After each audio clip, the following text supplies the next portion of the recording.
live streamed. Are we recording as well? Let me get We need to that.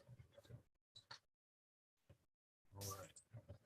So Got it. it is December 9th, and I will call to order this meeting of the City of Ithaca's Planning and Development Board Project Review Committee. We'll start with introductions. Lisa, could I begin with you? Sure. Thanks, Rob. Lisa Nicholas, Director of Planning and Development and staff to the board. Emily? Emily Petrina, member of the board. Nikki? Hi, Nikki Sarah, Environmental and Landscape Planner and staff to the board. I'm Rob Lewis. I'm your chair, and we'll begin with the William Apartments. And here is Jason.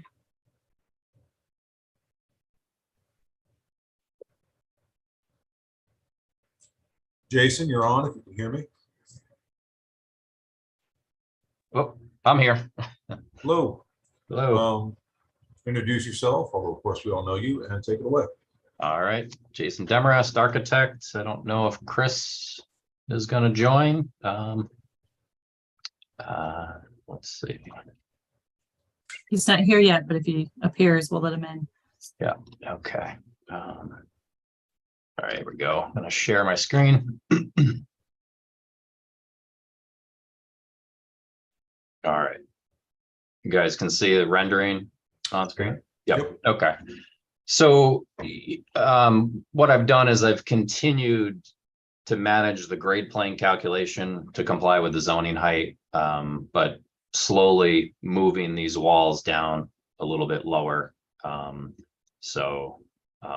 know, this is the south patio. There were concerns last time about the, you know, it is a steel grate mesh and all to let light through. So anyway, just try to bring more light in that way. And then I'll show you the center patio here is actually larger. It has a 3-foot shelf. So it's about a 4-foot tall wall, you know, working on some sort of vegetated screen between the 2 studio apartments. So it's pretty open, lets a lot of light in really. And then I just wanted to show the studios actually have about 24 square feet of glass area. And I may look at enlarging the patio door, but only about 18 square feet of natural light is required. So, you know, there were concerns last time, but really I see this as more as Chris's problem if he has to reduce rent or whatever, but he's confident these will rent, and they might go for a lower rate.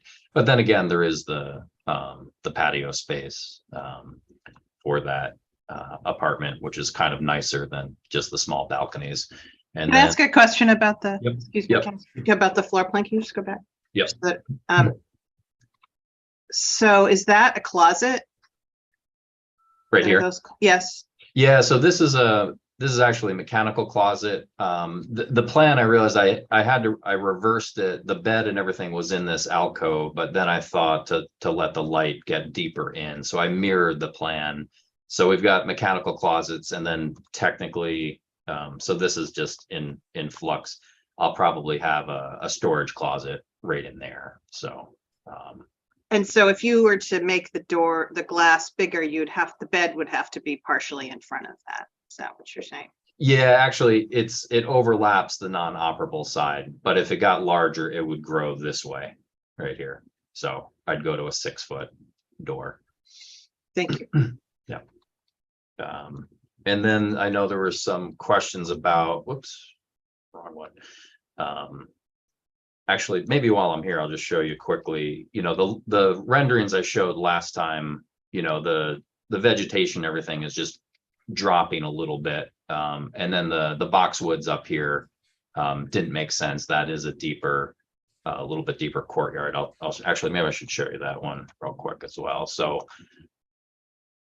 I had designed the retaining wall for the worst case, which is the north patio.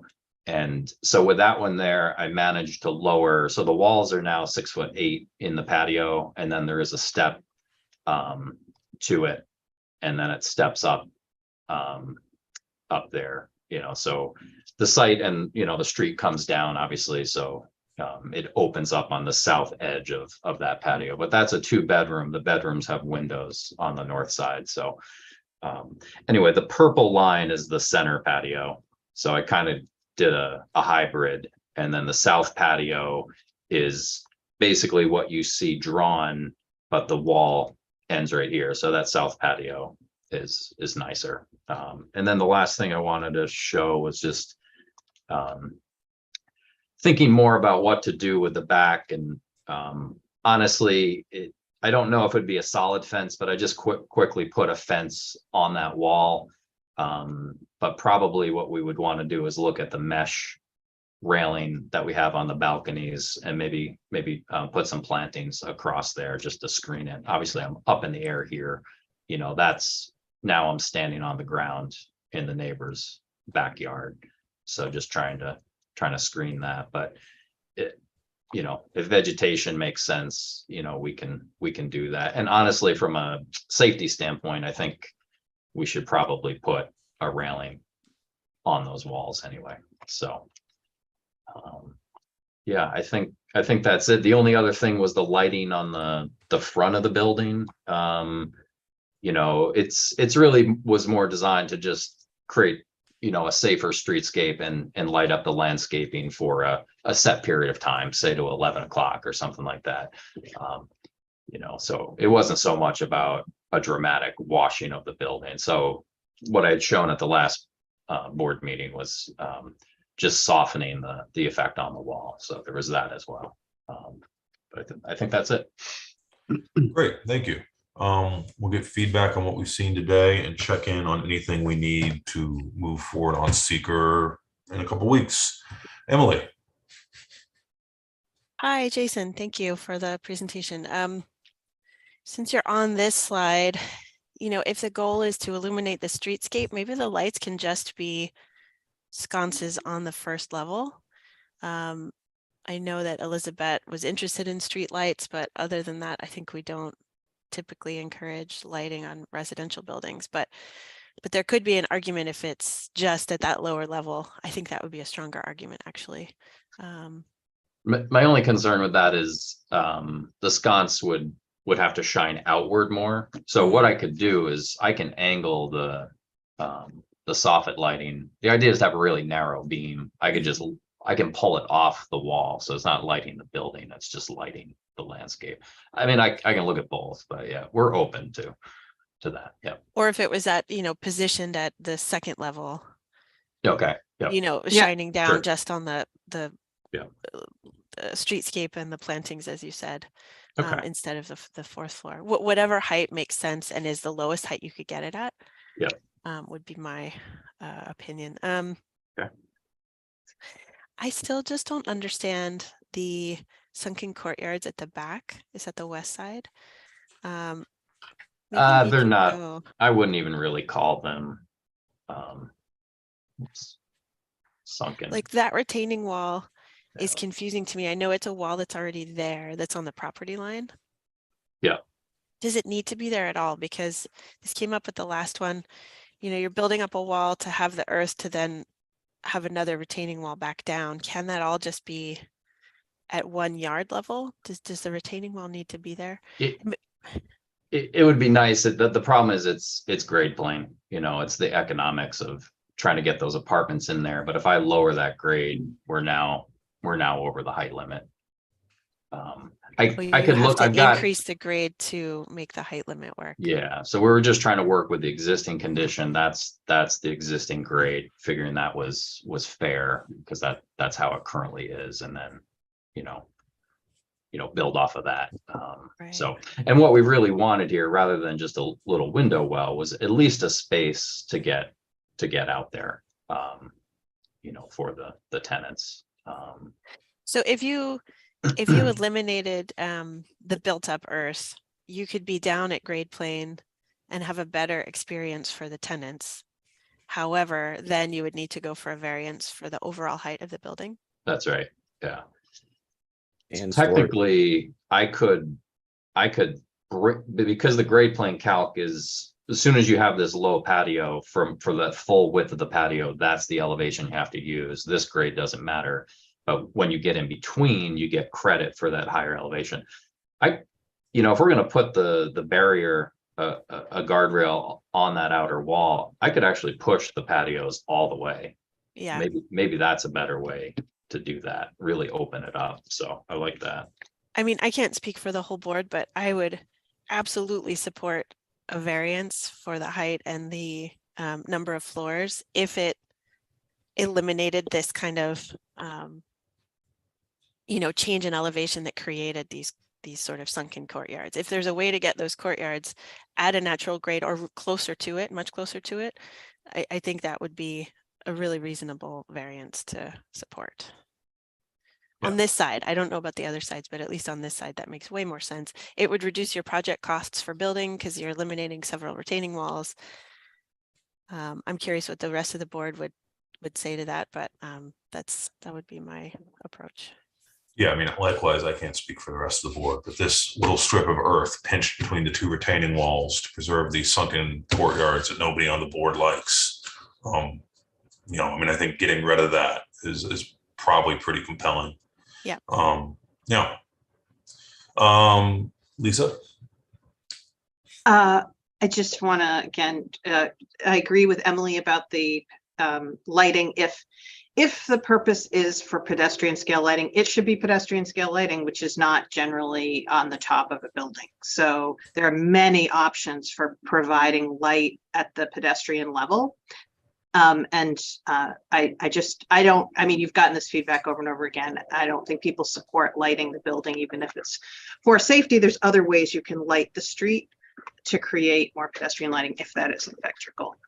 And I just want to, it is fine to say you support a variance and that is great, but we don't have control over what BZA, ultimately. So I think you're seeing a design, again, you're hearing the same design issue. And whatever happens back there, I do think we need much more robust landscaping because we do lose so many trees and plants. And these buildings are so big on these sites. We really need a robust landscaping plan. Thanks. Yeah. Keep in mind, there's no vegetation on the site currently. So, right. Yeah. So we are adding, but I mean, so it sounds like maybe a hedgerow or plantings on a screen fence would be preferable. I mean, it's good to see substantial plants, Yeah. You can fit them, variations, different types of plants. I think we talked about lawn is going to be very difficult to maintain. So if nobody's going to use it, fill it with plants. Yeah. If I may, just real quick on the variance side of things, we went to BZA twice informally. The first time to feel out an additional story, and they said no go.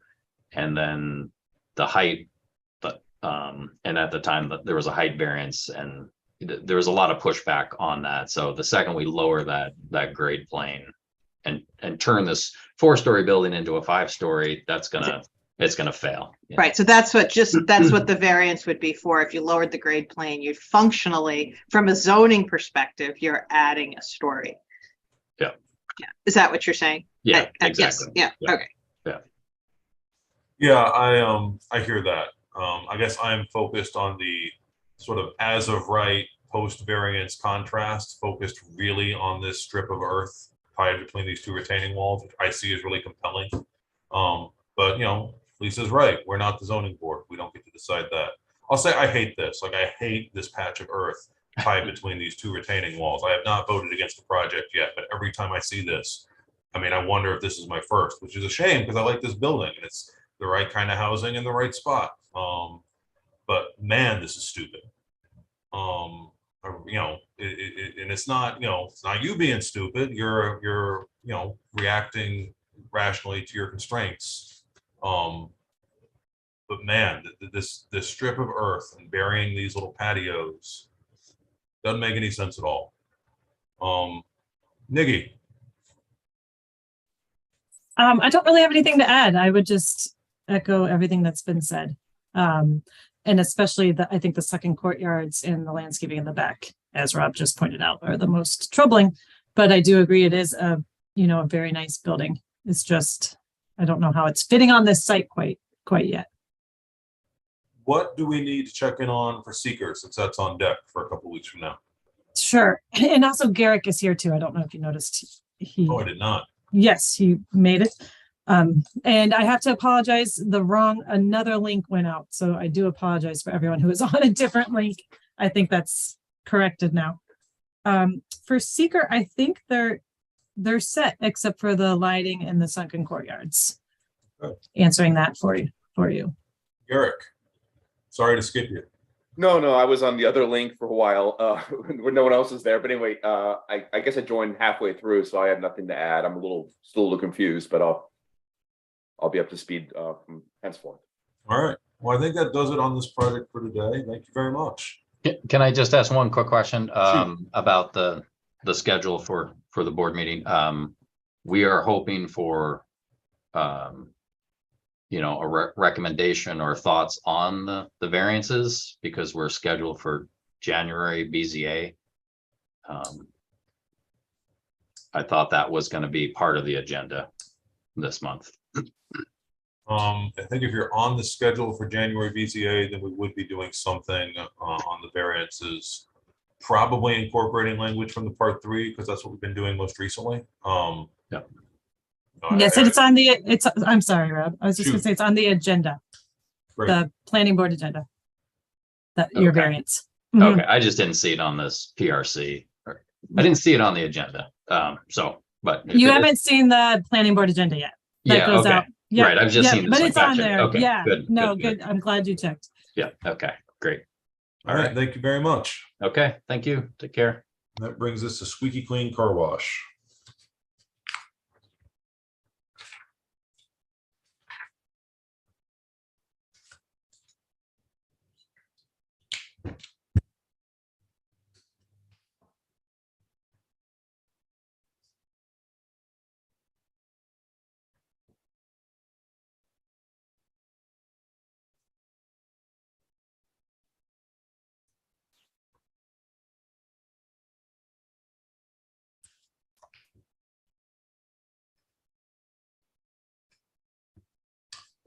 When you're ready, please introduce yourself. Take it away. Okay, good morning. I'm David Herrick with TG Miller. And we have Margot Chutin, John Snyder, and Gary Sloan with us. We'll share here. We had digitally, we had a voluminous submission, but with no new material that we hadn't previously provided to the planning board for the November meeting. But I thought it would be good this morning to get your sense of how the project is progressing towards possible consideration of preliminary site plan approval at your December meeting. I feel that we have, at this point, addressed all of the landscape and planting related issues. This is the rendered plan that we presented to you last month, and I don't know that we have anything else that really needs to be discussed or vetted relative to the landscaping. What we would like to get your input on today would be related to the proposed signage. These are renderings that we presented last month that do incorporate building mounted signs and some of the other freestanding menu board signage that's proposed. And these have been sized and placed in accordance with the SW2 signage requirements. I know that in the past we've gone back and forth a lot on building color. Which version of blue are we actually going to end up with? And I discussed with John this morning that perhaps the best way to give you the true depiction of the color would be to share some chips or palette of blue that's going to be used here for the project, and get that to you so you have for the meeting.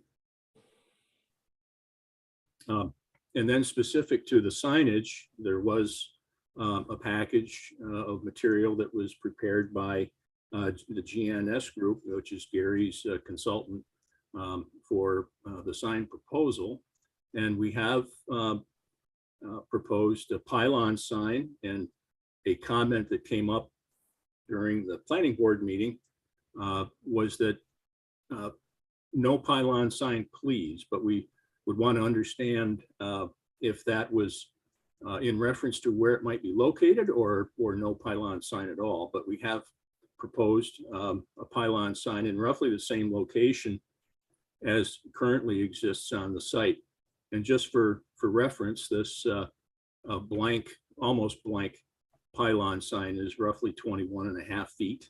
So what Gary would be allowed to do with the signage requirements in this district is something comparable to that, although he wouldn't be proposing that extensive amount of panels. So the signage package included locations of these signs, which we've seen on the building, the pylon sign out in the landscape bed at the intersection, and the details of that signage are here, and again have been shared previously and again this month with you folks.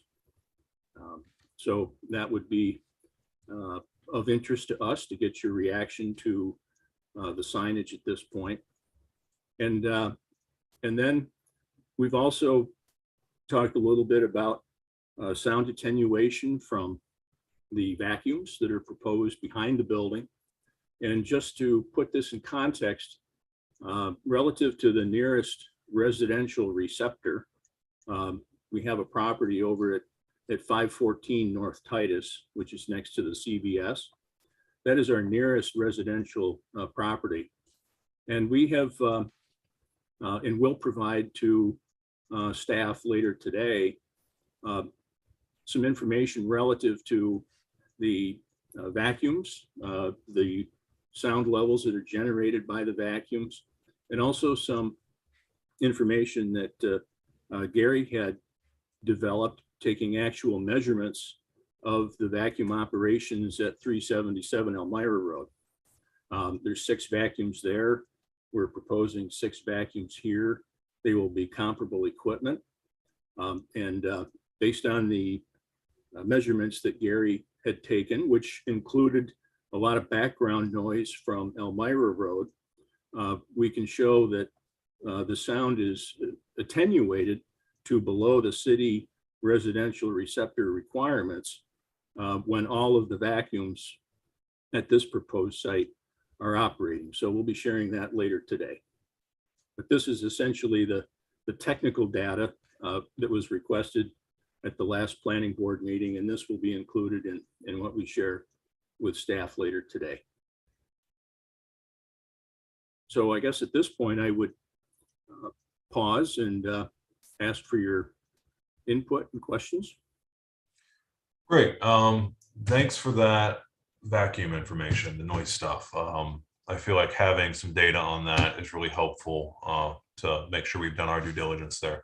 Let's go around the room and get feedback on what we've seen with an eye towards potential preliminary and final at the next meeting. Emily.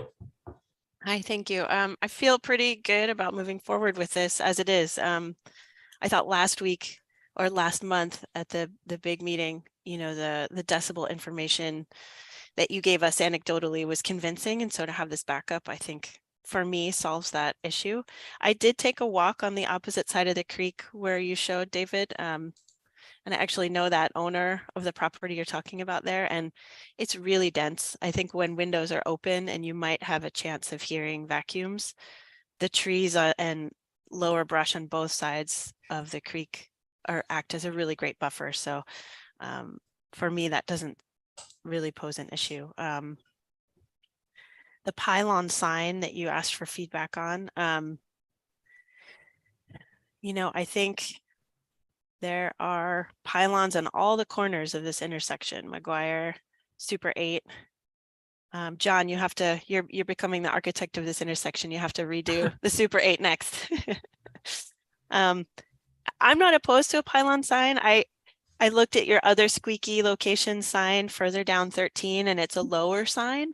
And if that would be something that you would be willing to have, as a similar height and size, I think that would be totally fine and would fit into the landscape at the point there that you've got. But otherwise, I think the design looks great. It feels like it's a transition to the residential neighborhood. So I feel good moving forward with it. Thanks. Thank you. Garrick. Yeah, I see no issues here. I think the project's ready to move forward. Thank you. I also am comfortable enough with the pylon sign, given the context. I will say between the pylon sign, the building sign, and the menu sign, it is in aggregate, it feels like a lot of signage for this particular spot. I'm not sure you don't get there, but I think if the pylon sign's a sign you really want, an eye towards walking back a little bit of the other might make sense. But the board might be more comfortable with that, in aggregate than I am guessing. Let's check in with staff about anything we might need heading into preliminary and final. Nikki? I don't think so. I think they've answered all the questions today that I had, and thank you for the follow-up on the sound. That's great. So looking forward to those materials. And so, I don't have anything further, and thank you, Emily, for going down there. It's really important to do that especially if there's, context questions. So thank you. all right, anything else today? Seeing none. Thanks, everyone. We'll see you in a couple weeks. Okay, thank you. Next up, we have the Citizen, 602 West Buffalo.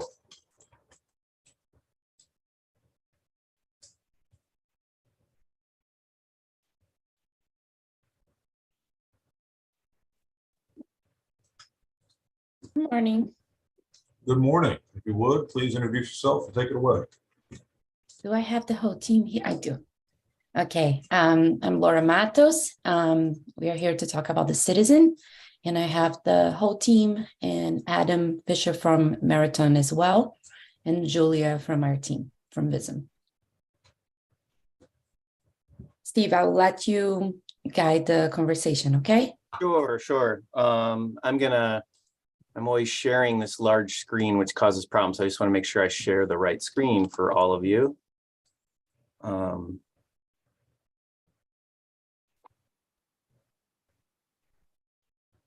Okay, and you should be seeing my screen now. We are. Yes. Okay. And let me just zoom. Well,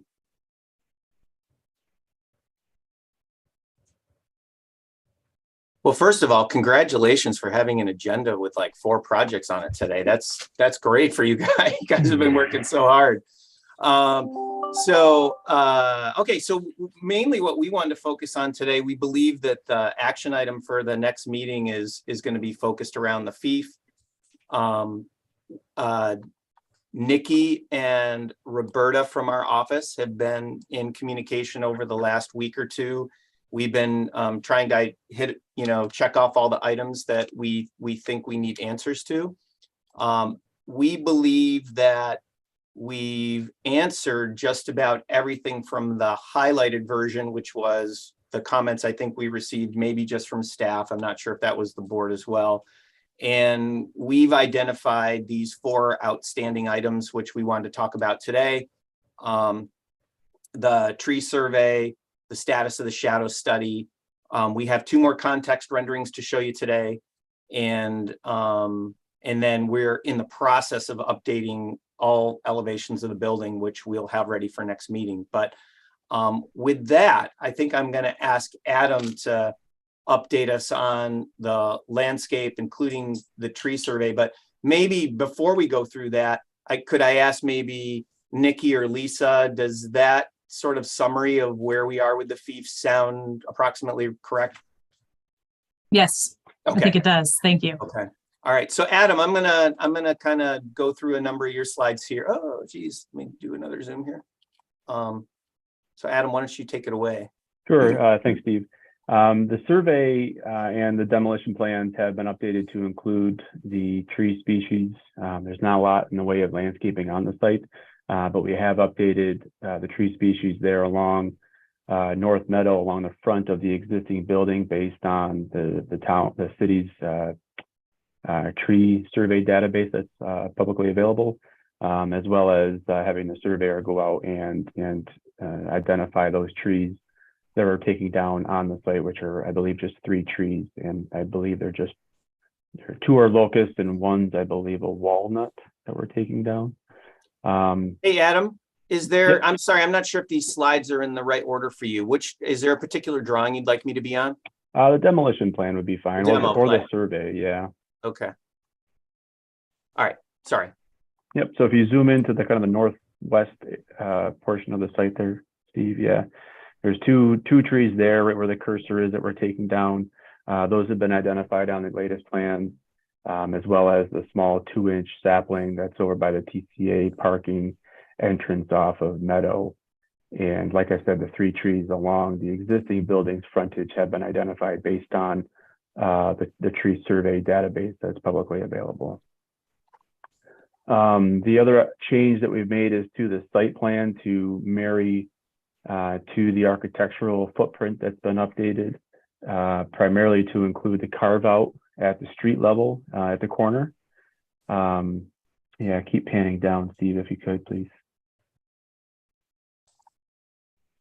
Yeah, so you can see here on the slide, we've added, we've wrapped the corner with the stamped and dyed concrete patio walk area, as well as, wrapped the corner with those tables and chairs to match what we're doing on the Meadow Street side.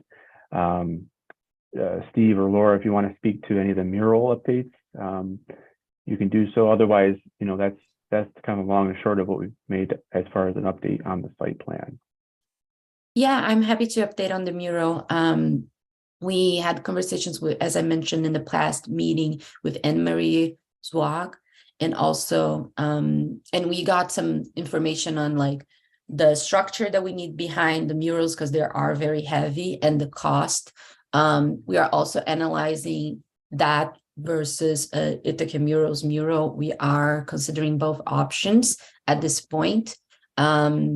So that's kind of like where we are, but the idea is for both to be, either of them to be an homage to the citizens of Ithaca. So that would be, I think it would be an interesting element for that corner. Mm-hmm. The other thing on the site side is we had submitted responses to the town engineer's comments prior to the last PRC and planning board meeting. I need to follow up with them as we haven't heard anything back from them.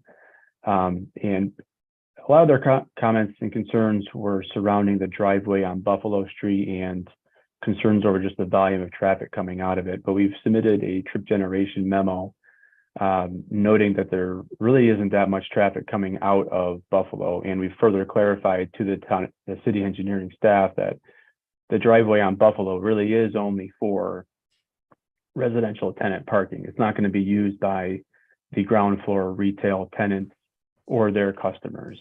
And we've reiterated to engineering staff that the drive on the north side of the site, which is primarily will be only used for the fire lane and for TCA's parking, is not available for cross-through access at this point in time.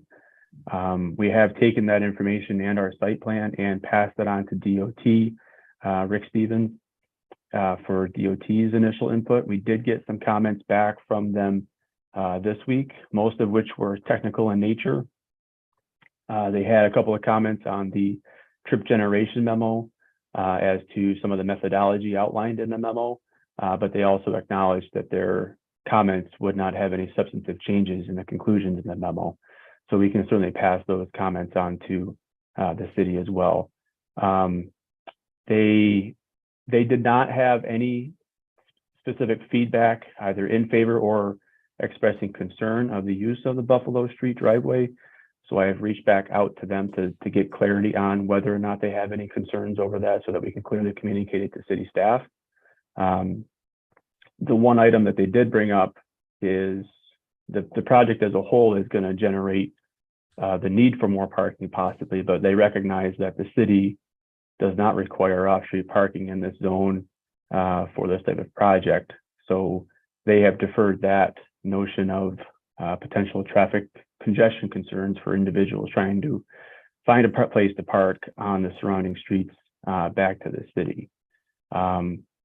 They had a comment on the bike rack that we have located in the DOT's right-of-way needing a special permit. So we'll work with them on what that looks like, but we may need to move that out of the right-of-way. So I guess that's kind of long and short of what the DOT's comments and feedback are to date. And then the landscaping, Steve, if you could go down 3 more slides.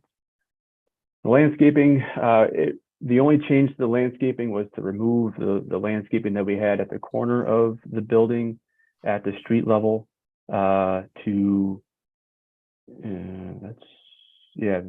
we remove that landscaping there to accommodate the patio that wraps around that corner. So opening up that space further, as you can see in that slide there.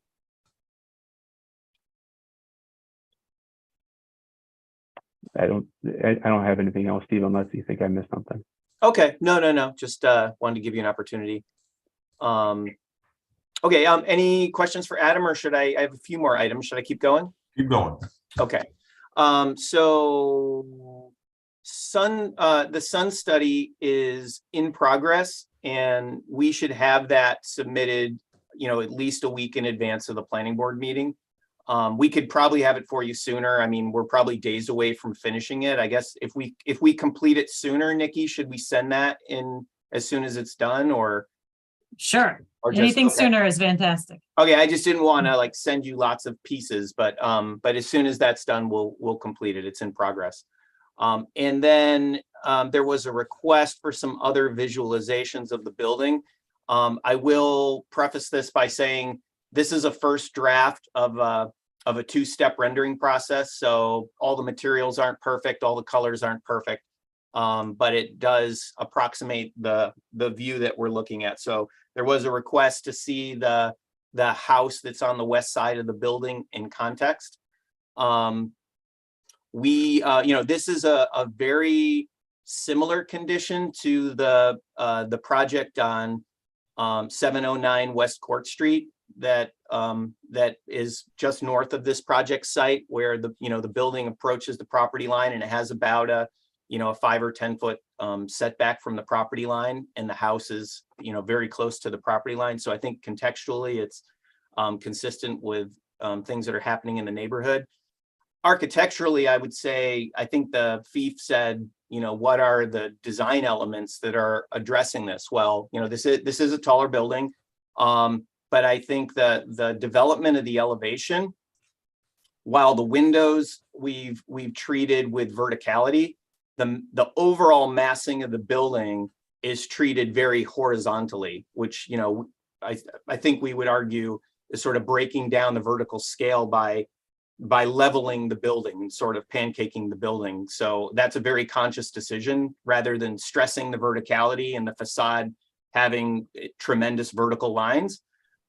So we are trying to break the scale down. I think the window openings are proportionally, fairly consistent with what's happening in the neighborhood. The verticality of the double hungs at a residential scale. That house has, this very common traditional double hung proportion where it's more vertical than horizontal. And our building, while more contemporary, is kind of picking up on that same thing. The dark panel in the window, is almost a play on the double hung. And we have then also started a visualization at the north end of the building. So I believe this is the TCA building. We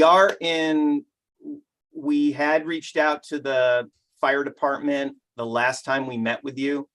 I believe that, is it Gil or Jillian, had what was out. So we just heard back yesterday. So we haven't had that meeting yet, but we're trying to make that happen. So they reached back out to us. So we hope to meet with them within days. But this is the fire lane that we've been talking about. So we have given a legal draft to the fire department for their review to see that we're conforming to what they would need for that to be a fire truck access lane. The colors are not rendering accurately here. That is supposed to be more of a warmer beige color on the back of the building and not the gray. But again, we can see how the building has kind of a more gracious step back on our setback on the back of the building. And these are still works in progress, but we are going to be updating for the next meeting to have a latest and greatest elevations of all 4 sides of the building. We've been kind of concentrating on the more public faces. But as we described, there is sort of a color change in the massing, that the corner piece is more like a headpiece, and that's the gray color with the green accents. And then we're looking at this more warmer color.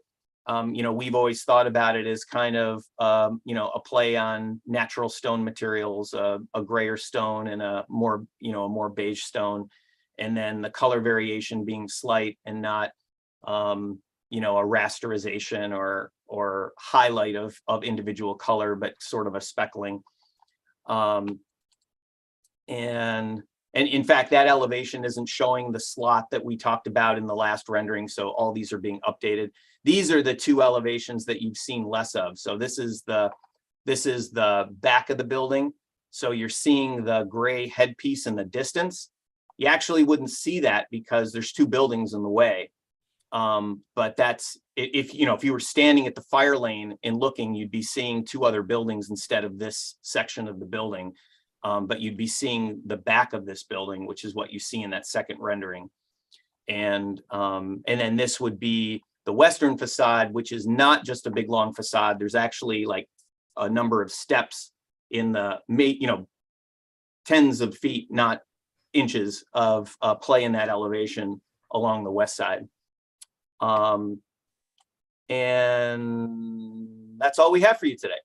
All right, thank you very much. Go around the room for feedback and then double check on readiness for seeker. Emily. Thanks, Rob. So I think these 3Ds that you've shown are so helpful, from Buffalo Street looking east and 13 looking southwest. And it convinces me, I think, that this building is the right scale. I think they really work. Even though that house is really small, it actually looks worse in this rendering than it does in your new rendering. There's relief at the first floor next to that small house in Buffalo. And like you said, there's windows. It's not a blank wall. And yeah, that one I think is a lot more convincing and makes more sense to me in terms of the shift in scale. So until we see the shadow studies, I'm not so worried about the scale and the context of your building here with these. I think it seems just fine. And that's really it. I'm so happy to see all of the elevations, that we really have no big blank walls anywhere. This building is chock full of windows, and I think from the views that are very public, it looks like a building that's much more broken down than it actually is because of the way you're pulling back the volume. So so far so good. I feel good about it and looks great. Thank you for your updates. Thank you, Emily. Garrick. I would just echo what Emily said. Thank you, Garrick. Nikki. Yes, thank you so much for this perspective. That really helps to see that house. And I think you're right. I think the massing does, you've scaled down the massing with those horizontal techniques. So thank you for showing this. I do have a list for seeker for all of us that I could send Roberta, and I can CC you, Steve. But we need that new demolition plan. Thank you so much for saying the tree species. We do have some comments from the city arborist that I will send to you. She's just concerned about the maple species that you selected, and she's even offered a different species that would work there. And then we will need like pedestrian and bike amenities to, exactly where the tables are and the bike racks. And then I would just, speaking for green, I just at that corner, I think anyone using those tables, I love that spot that you've created. Really, it would be so much more welcoming with some green, to help with the atmosphere there. So those are my comments. Thanks so much. Thank you, Nikki. Lisa.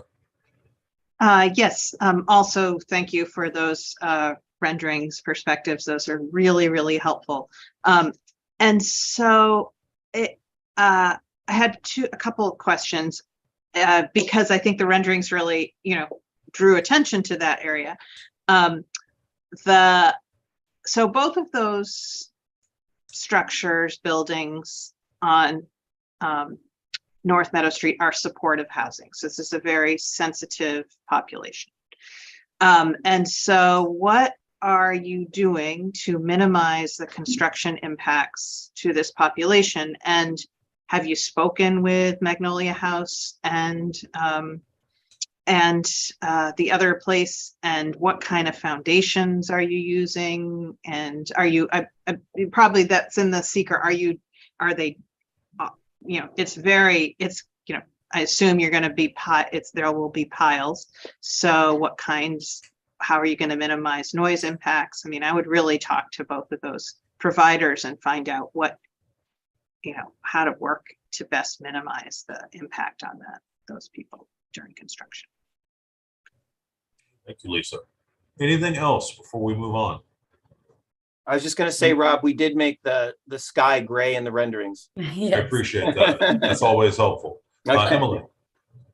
I forgot one thing, and you may have talked about this, but while you were speaking about the Buffalo driveway curb cut, I wondered if you've considered a right-hand only exit there. It just seems to make sense in terms of what I know of that corner's traffic. So just a suggestion if that's possible. Yep, we do already have that incorporated in the plan. It's a right out only. Yep. Awesome. Thank you. Great. Anything else? Sorry, I was just going to add, Rob. We will send out the trip generation and distribution assessment because we received that after the planning board, but it does help wrap your head around that it's minimal traffic. All right. Last call for this project for today. Could I'm just going to ask a question just to kind of head off for the next meeting. We had, that was highlighted in the FIF, the foundation system, and we did identify that we're proposing driven piles. We absolutely will speak to those neighbors. Whatever pile system we do, there'll be some disturbance, but I just wanted to, Lisa, are there some thoughts or what you've seen in past projects, knowing that a pile foundation system, whether it's auger piles or driven piles, there's going to be a noise factor. Is there something you've seen in other projects that you might expect? Yes, VISM, in fact, a VISM project on State Street, there's a long discussion about its proximity to residential, very close proximity to residential, other much smaller scale residential.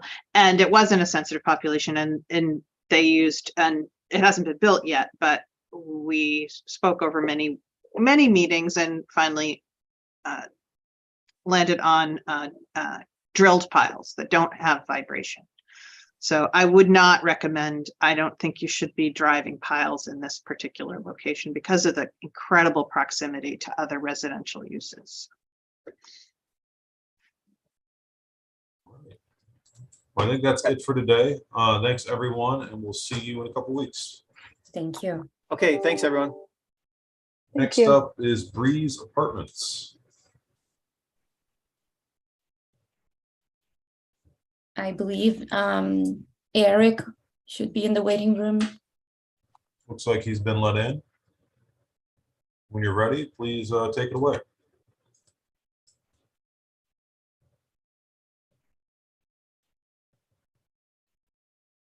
Hi, Eric. I think you're muted. Hey there, how's it going? Hello. I might have missed the first 2 seconds of the meeting there, but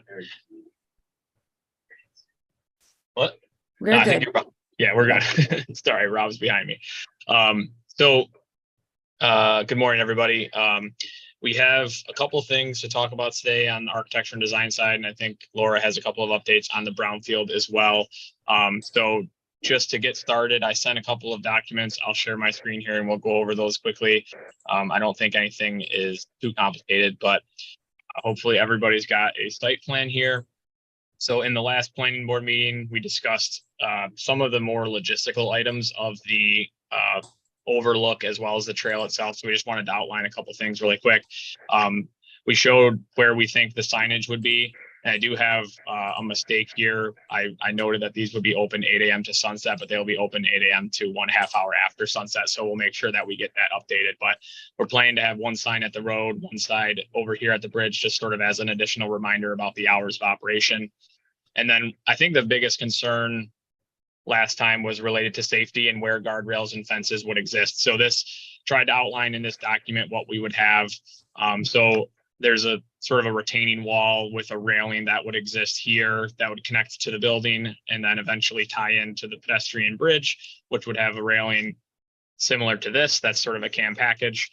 And then as you get over to the other side, we would then transition to more of a natural feeling, sort of what we think is appropriate for this natural overlook area. Something that's safe with sort of like not, the fence by itself with the wood post fence by itself is probably not quite enough. So we wanted to include that as sort of the design, but then something that would be minimally visually open so that you could see through it, but still have that. So this would be sort of our proposal for the fence, which would go connect from basically where the railing at the bridge stops all the way around to the existing chain link fence, which exists and goes sort of up the property and up the edge of the cliff. So I think before I get into the next steps or the next item here, I'd just be curious to get this group's outlook on sort of that safety thought process and those types of railings. And does that start to feel like something the board would be comfortable with from an enclosure and safety standpoint? Floor is open for board and staff. I just want to say that I think it's going to be really, really important that, the board should of course weigh in on this, but the city engineering, even common council have to look at this design I wouldn't get into too much detail about what kind of fence and exactly where it's going to be, because we're going to need a lot more information in designing this for what is appropriate, what does the city want to take on, all of that. So Of course. And just to reinforce, we are open to hear what the city wants us to do, and we will try as much as possible to accommodate that. The suggestion of the signage, for instance, it's a new sign that the city is using in the waterfront trail, but if there is something more appropriate that the city wants to see, of course, we will do something different. Should we talk about the light on that area? Because I think that was discussed on the planning board meeting. Our take is that we don't want to incentivize people to be in that area after the sunset, right? Because it's what is in the development agreement as well. We were proposing not have any lighting there. I feel like we will also minimize the amount of work being done in a previously cleaned, brownfield cleaned area. So our suggestion is to not do it. But I would like to hear what the board thinks, because I believe Daniel made that comment in the last planning board meeting. Yeah, I remember that conversation. I think maybe after he made the comment, the hours of when this would be closed came up. So I would agree with you that it should not have lighting, disincentivize visits after dark. Yeah. So I agree. Okay, so we can jump from that for the other topics, Eric. Yeah, I guess, is there anything aside from like the actual design of those elements? Is there anything, I guess, just to understand the process, Lisa, is there anything else that we should be providing the planning board at this point related to sort of the fencing and whatnot? Or is generally the planning board just going to look at and say the applicant needs to do what the city engineers, the city staff agrees to? Or is there anything else that the planning board would need from us on that?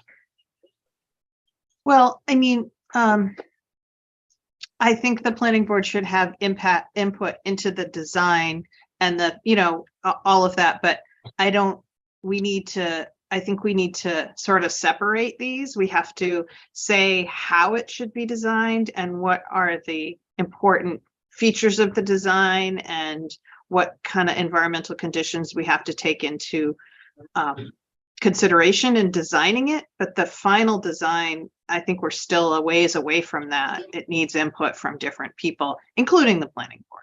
So that's would be my feedback at this point. Does the board feel comfortable with that?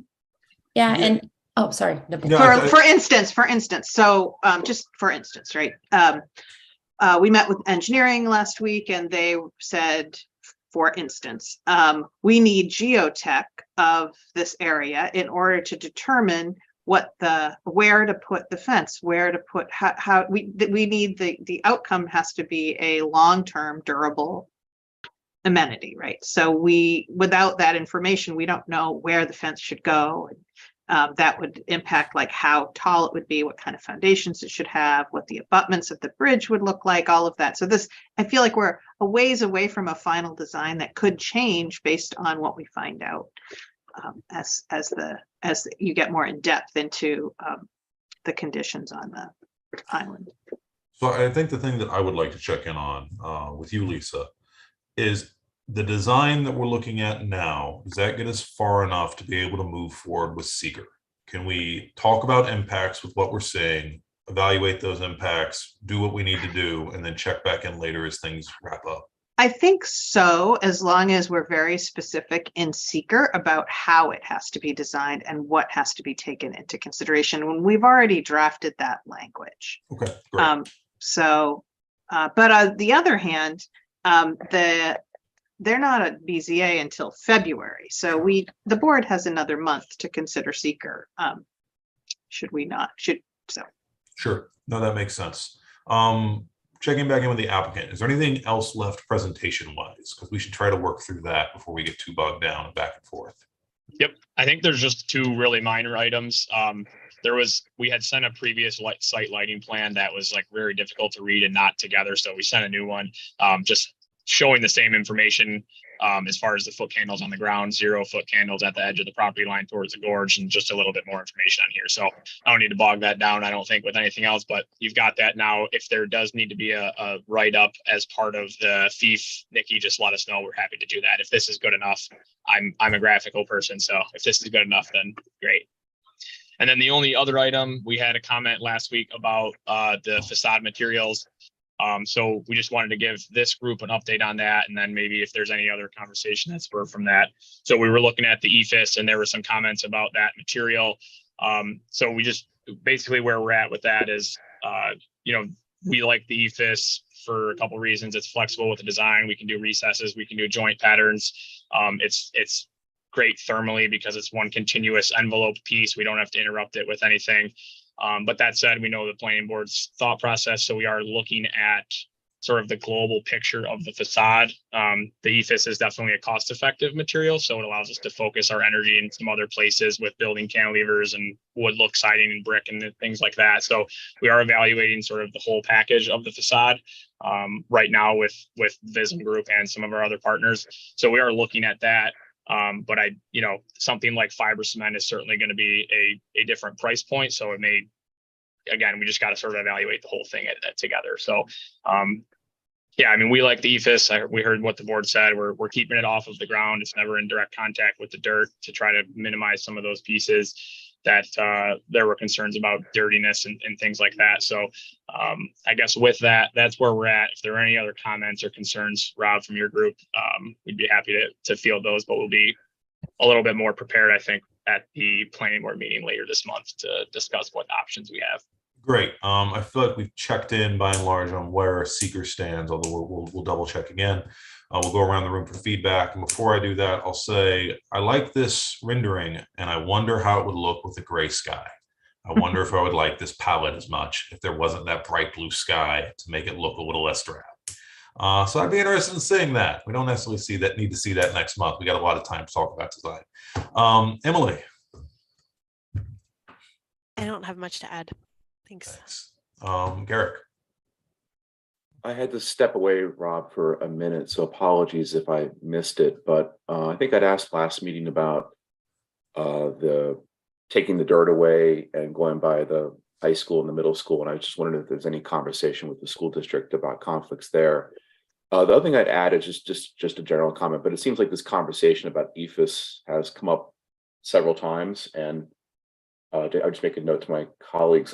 I'm prepared to have a EFS re-education session if someone wants to come in and tell me that I should reconsider what I think about EFS. I'm open to hearing that, but I'm sort of predispositioned until then not to like it. And I would say, Garrick, that you were one of the less vehement members of the board on your EFS opposition, although, consistent enough. I don't know how to tackle the sort of EFS re-education program, because there's been a couple applicants that have wanted to do it, maybe one that sort of came in and half did.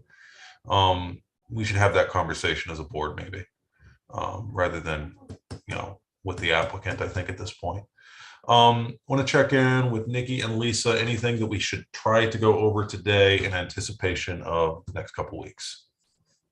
I don't think so. The only thing to answer Garrick's question, we did receive a memo about the soil and the route from them that we'll include in this package. It goes over that the soil is considered non-hazardous, and they think most of it will be, because it's basically the leaching of the lead, and they can treat it and keep it within the soil.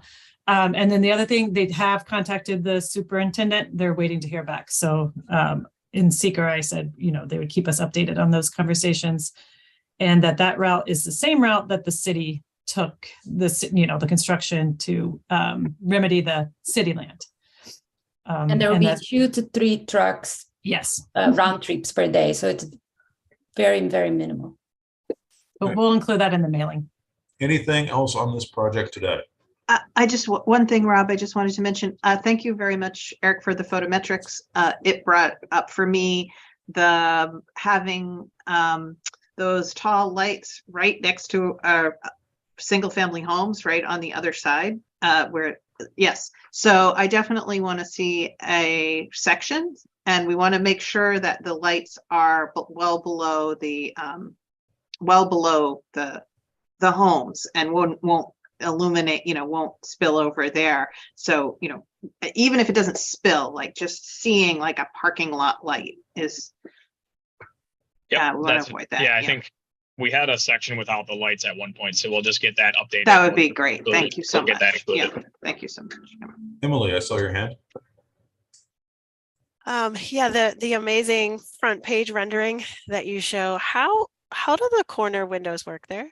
Is it a butt glazing? Is there some seam? Is it actually bent glass? Yes. So what we've got, the way that we've detailed this is the steel column is actually behind the glass. So on the inside, it won't look like glass to glass on the inside. There's a column on the inside, and then it is glass to glass, like a butt glazed joint with a mullion backup. So that's not really like your off the shelf window, really. That is more of like a small storefront aluminum window that'll be in that apartment, and then the other windows in the apartment would be operable. So it will be glass to glass. What you're not seeing sort of right here is there will be a column. So at night, there'll be a shadow line there. All right. Thank you. Yep. That just brings up for me that you should submit building materials samples for all of the materials. That would be great. Thanks. Anything else today? Seeing none. Thank you all. We'll see you in a couple weeks. Thank you very much. Thank you. Next up is Asteri.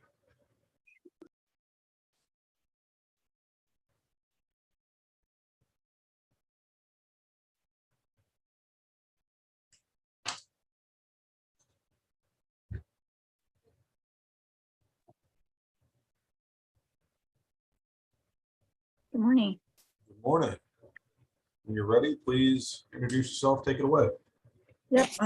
It looks like we have everyone from our team. So we're here today to introduce some of the Asteri signage package that we have been trying to present to the planning board.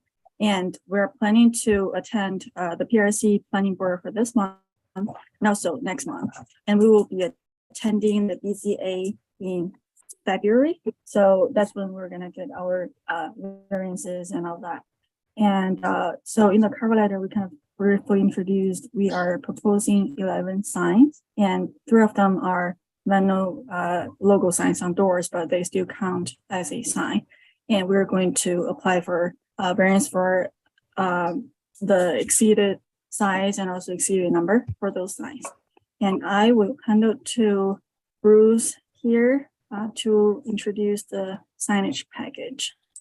Bruce, I will going to share the screen. Okay.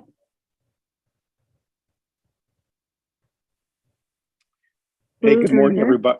Yep. Can you guys hear me good? You can. Great. Good morning. How's everybody doing today? We're all Good. fine. Good. So, sorry, I'm not on the screen this morning. I am on my phone, and we have also, Sarah, are you also with us today? Sarah Hayes? Yes, I'm on. Thanks, Bruce. Hi, Sarah.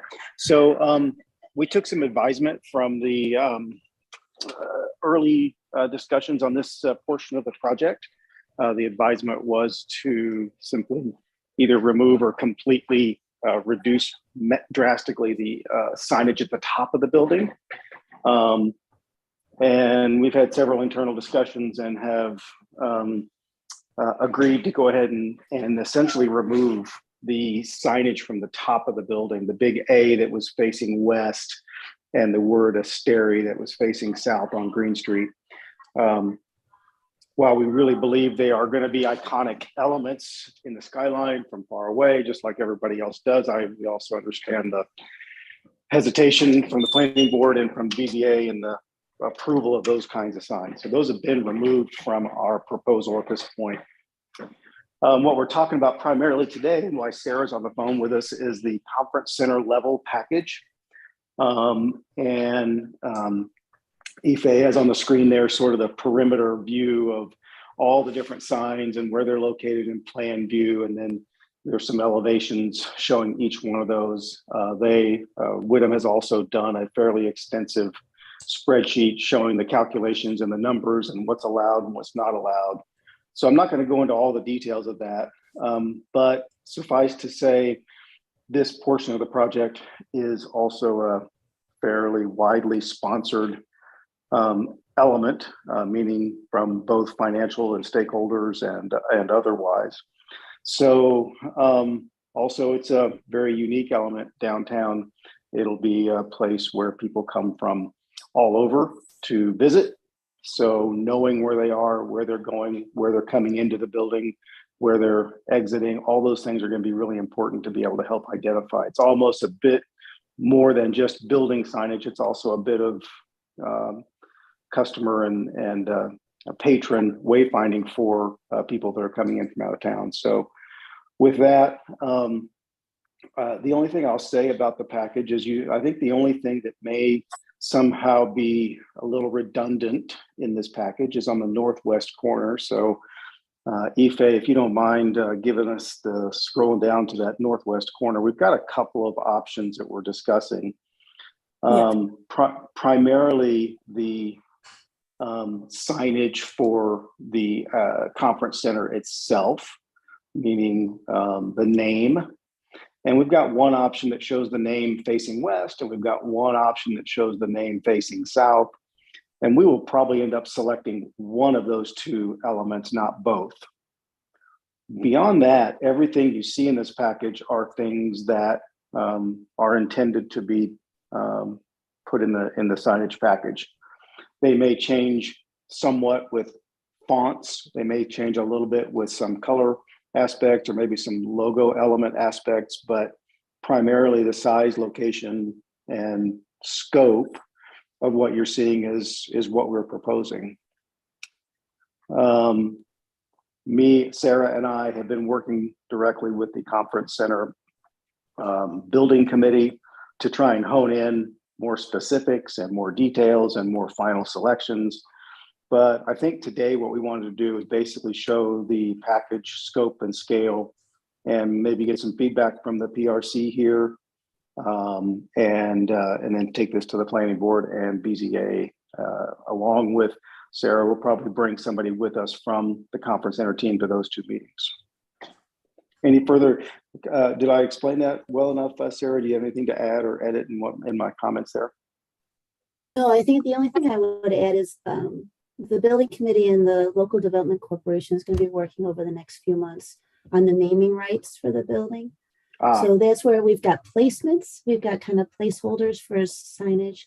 But until we get a little bit further along with the naming rights, and whoever is that company or that person may kind of ask for certain areas of the building. So that's why we've kind of thrown everything at this presentation to keep us as flexible as possible going into those negotiations over the next few weeks or a few months probably. Yeah, to be clear, I'm not the person paying for the naming rights. my name was thrown on there because it was a very long last name. So that's really for reference only. Well, that's disappointing. Anything else presentation wise? I don't think so. Go ahead. Sorry, Bruce. I just wanted to mention that by code, we're allowed to have 2 signs, each one under 50 for the conference center, and 2 signs for the retail, and then 2 signs for the residential. So 6 signs total for the entire building by code. Yeah. And just so you know, the retail space is going to be completely separate from the conference center.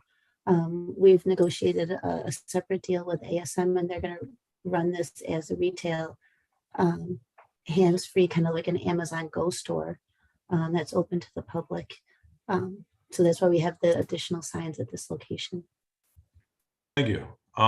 Let's go around the room, get feedback on the sign package and see where that leads us. Emily.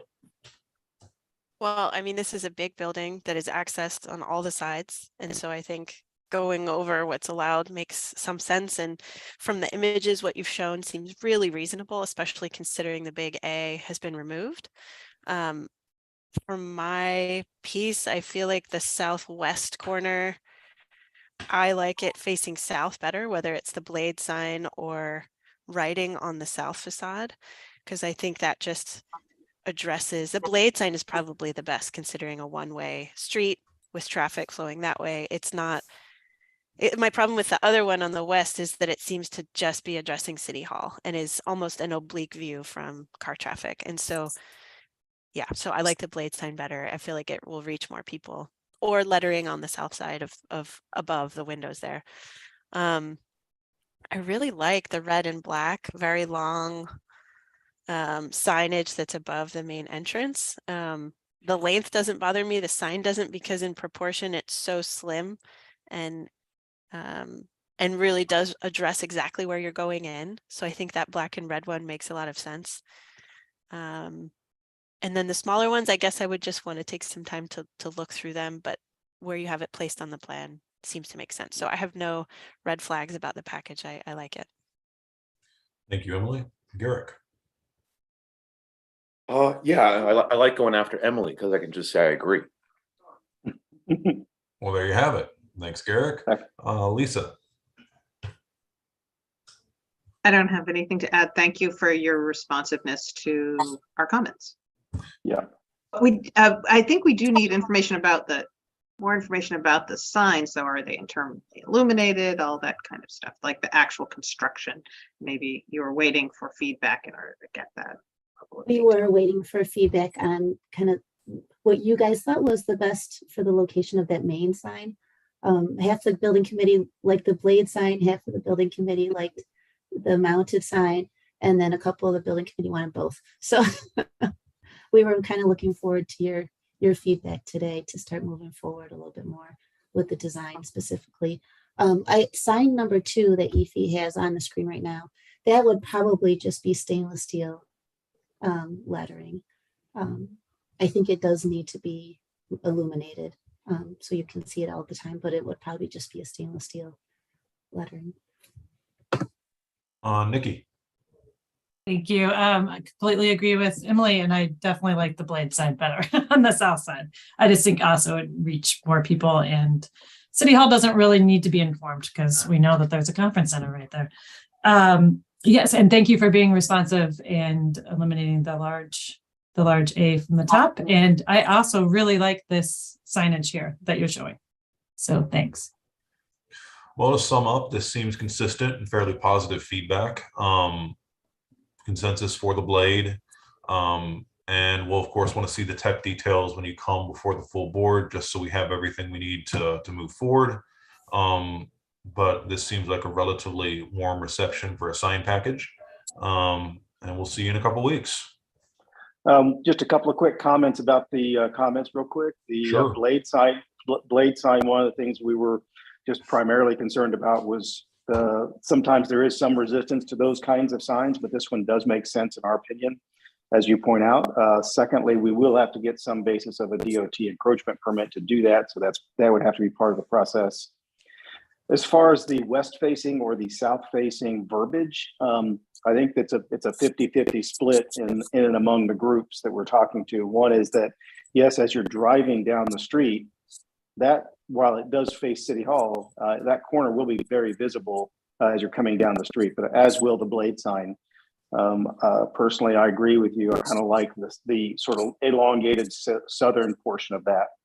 The other thing you'll find, and I'll just leave this as a bit of a wild card for you, Ife, if you guys go to the last page of the presentation, there has been much conversation in the background about some sort of, and this is really not necessarily part of our project, but as we were talking with the conference center team and groups and some of the artist groups and some of the tourism groups and all the things that we're talking about, we were talking about some sort of iconic, artistic, cultural element that is going to be a photo op or something that, Instagrammable, so to speak, sign. And we've not identified that yet. We did throw some ideas on the page here as we've been kind of going through the creative process.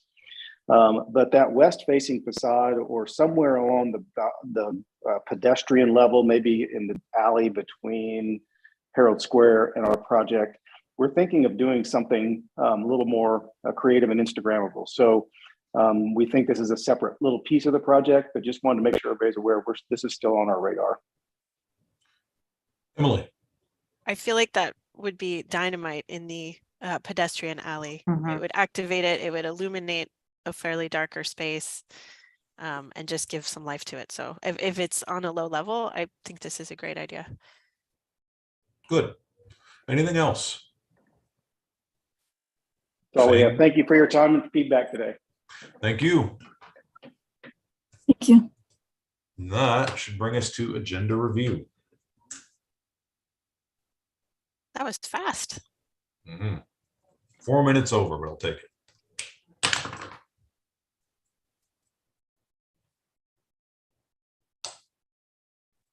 Sorry, we'll do this quick. Lee, if I can unmute myself. Agenda review. We will have a few minutes to review this time around. So we'll make sure you guys get those in plenty of time.